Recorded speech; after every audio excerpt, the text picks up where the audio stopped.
Hi, my name is Ron Zambrano. I'm a partner here at West Coast Trial Lawyers, and we'll be talking about mental health in the workplace. Mental health in the workplace is something that's gotten on everyone's radar, especially after the pandemic. We, as a global society, went through a trauma which caused everyone to have mental health issues. And we were stuck at home, which created its own mental health issues. And then we kind of progressed into the workplace, either working from home or going in person. You know, we're 2 or 3 years on from that now. And because of what we went through together, now we are more open to talking about mental health in the workplace, actually mental health in general. You know, we're talking about it now in sports, but now we can talk about it in the workplace. And there are some protections for employees and some things that employers should be aware of, because if we don't take care of people that we see are suffering with mental health, there are worst case scenarios that we want to avoid. So from the employer's perspective, it's a new realm of comfort to have to deal with mental health, obviously. As an American society, the contract was you show up to work, I pay you for your time, and that's it. It's become more obscure, more gray waters now, because society is slowly demanding more out of our workplaces and other spaces that we interact with on a day-to-day basis. So the first thing you should always try to do is have somebody designated as someone that people can talk to with grievances. It could be anything. It could be, I don't get enough lunches, to something very serious happening between coworkers, and that person be trained. You have to train at least one person or have access to one person. There are a lot of third-party services that can do this function. You should have training about this with regards to your managers as well. So once you have that, in California at least, you have to provide sick pay up to 3 days. That's gonna kick up to 5 paid days for 2024, thanks to a law that was signed in September of 2023. Now, these paid days are accumulated over time by hours worked, but those paid days are important for people to be able to take, and we, as employers, should not deter people from taking them. That is different from a mental health day, right? But you have those paid time off, and you should allow them to be taken. Look out for signs. Talk to your employees. If you have someone who is becoming very, very isolated, and this is part of the training, you should probably really kind of figure out what's going on with them. Have a handbook ready. In that handbook, have a mental health section. You can direct people to where you want them to go within your company, and also have a few phone numbers about hotlines. There's a lot of free services that you can supply. So with regards from the perspective of the employees, it's a little bit more complex. We are now okay with bringing what's going on outside of our work lives into work, as far as trying to deal with them. But you have to be respectful of others around you and also of the work being given to you. No one is telling you to ignore your trauma or your stressors, but you are being asked to do work. And if you cannot do it, be honest with yourself that 1, you cannot do it, and then 2, be brave enough to tell your employer, listen, I'm not in a place to do this, I need time off. Go to a doctor, go to a healthcare provider, get a note in writing, transmit that note in a way that you can record it later. Email or text are the best ways to do it. And don't use a work email, because guess what? When you get fired, chances are you will not have access to your work email anymore. CC yourself, or BCC yourself. And yourself, what I mean is through your work email, BCC your personal email. So once you ask for this time off where you find that you cannot, mentally you're just not there, and that's okay, get the treatment you need, let your employer know in writing, take that time off, and when you get released, make sure that your doctor has placed you with or without restrictions. Because if you feel you need restrictions for your mental health, for instance, you can't work more 8 hours in a day, or you have to work early in the morning, make sure to tell your doctor about that. Like, listen, can you tell my employer that I just function better at certain times of the day, and to see if they could do that. Or if you need a break, more than the 2 that you get lawfully. You can be very, very creative. Just be creative without being too demanding. So try to be reasonable and try to get feedback from your employer if you want to, if you feel comfortable. And if you don't feel comfortable, don't do that. You have rights if you feel you're being retaliated against because you took time off for your mental health. Now, there's some key buzzwords that you need to be aware of. Taking a mental health day by itself does not put the employer on notice that you have quote unquote a disability. And disability with a big D, as I like to say, means more than just physical disabilities or things that we consider before we used to call people handicapped.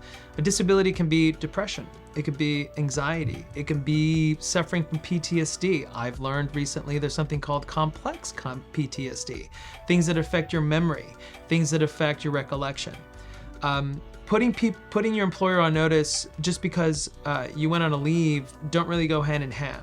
So if you want your employer to really know, hey, I have this condition that affects my day-to-day life, put that through your note, right? Like, listen, I suffer from anxiety. The doctor says, I'm a doctor, I've diagnosed so-and-so with this condition, and they need time off and they'll be back later. Your employer is now on notice and you cannot be punished or treated differently that way. So those are two different concepts, right?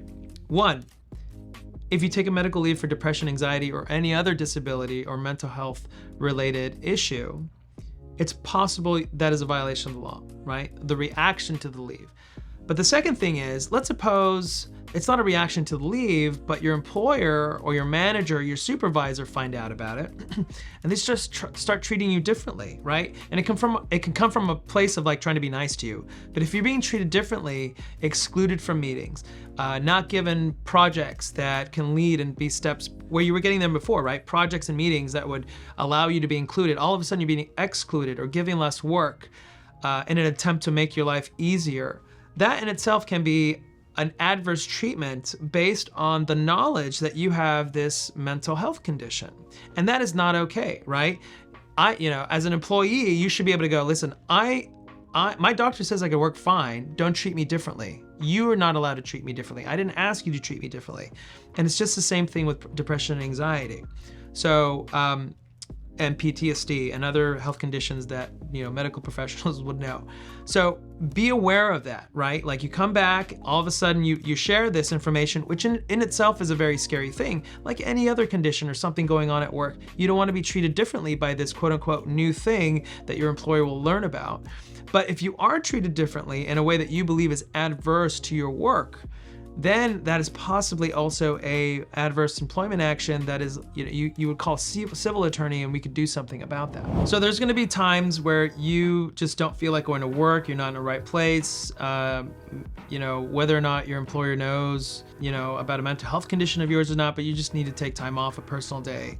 You have to be careful with that because that's actually not protected in and of itself, okay?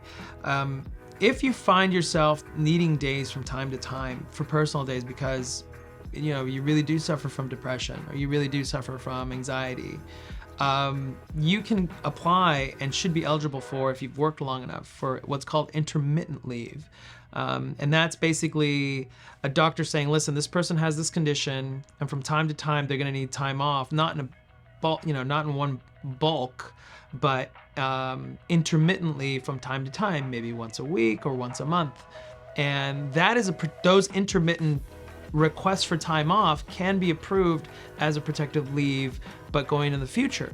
The most common thing people use them for outside of the is baby bonding, right? Or really fathers using it, like listen, I took my 2 weeks off and I have some protected leave left, but I don't want to take 4 months off. But I would like to take every other Friday off to be with my wife and newborn child. That's an intermittent leave. Well, I've also seen doctors and psychologists going like, listen, this person suffers from depression and anxiety. They have a bipolar disorder, something really serious where from time to time, they're just not gonna be able to go to work. And I'm certifying that as a doctor, right? And they're gonna need some time off. I don't know when it is, but it might be, every other, with 2 or 3 days notice. This is it, please approve it. And that's actually reasonable for the employer to do, for the employer to accommodate. So that's something you should look into. But going back to the normal everyday occurrence, maybe not every day, but the normal occurrence that just every once in a while, like I just don't wanna go to work today for whatever reason, that in itself is not a protected leave. And if you do it enough, you should recognize that and go to a doctor. Because the employer's gonna be like, there's a lot of personal days, I don't know what it's about, I need someone here, right? So there's a tension, right? You need to go to work from the employer standpoint, which is fair, but you haven't told your employer what's going on, right? So then you're not really protected. So if it's something that's becoming chronic or habitual, whatever word you want to use, you have to be very, very careful. You don't have a right to just not show up to work and expect your employer not to be happy about it. But if you let your employer know, again, preferably in writing, listen, I have a history of depression, I'm gonna need days off every once in a while, then the employer is gonna be very, very careful, or should be very careful in punishing you when you tell them, hey, listen, I need a day off, because they should be connecting the two, right? And the employer, now I'm talking to the employers, if you see an employee struggling like that, encourage them to go to see their own healthcare professional, make meetings with them going, listen, I see you struggling, what can we do to make it better so that we can be better prepared for the days you're not gonna be here, if that's what you need, because that gives the employee every chance to kind of be a part of the process. And if they then choose, listen, I don't want to be a part of this, I'm not comfortable with this, then the employer has really no choice than to move on, right? It goes both ways. The employee has to engage, the employer has to engage. But the employer's doing all the talking and the employee's like, listen, I'm not, I just don't want to talk to you, then that is not good from the employee standpoint as far as job security. So I encourage everyone, and it's hard, right? It's really, really hard. I encourage employees who suffer through depression and anxiety, who already know this, because this is not something that you wake up one day and go, oh, I'm just gonna miss work. This is probably something that you've been suffering through at least your adolescence through college, because that's really when it picks up. Be aware of that, own it as yourself, and that's also, its own journey, but be courteous to your employer and going, and be in front of it going, listen, I love my job, I love what I do, I love coming here, but every once in a while I'm gonna struggle, and this is why, and how can we work together so that we give each other the spaces to succeed. Thanks for watching. Like, subscribe, or hit the bell for notifications.